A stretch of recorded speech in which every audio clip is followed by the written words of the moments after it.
With the Pope's recent resignation, I sat down with NDA's campus minister Dan Kriegl to discuss the news and the future of the Catholic Church. At first I was a little bit confused. Obviously in my lifetime and many people's lifetimes before that, a pope has never stepped down. They've always waited till they passed.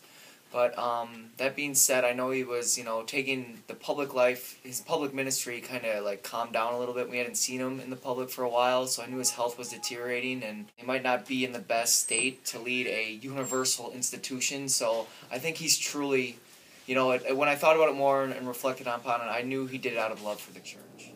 Although Kriegl was a little apprehensive about the change, he recognized that the resignation was out of love for the church and came at a time that he saw as very symbolic.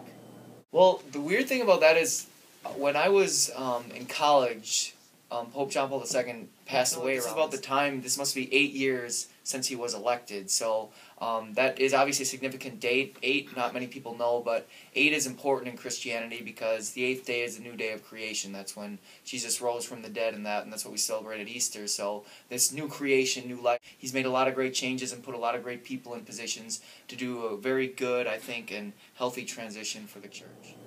Since the last time a pope resigned was almost 600 years ago, Catholics were a little unsure about how to approach the Pope's decision.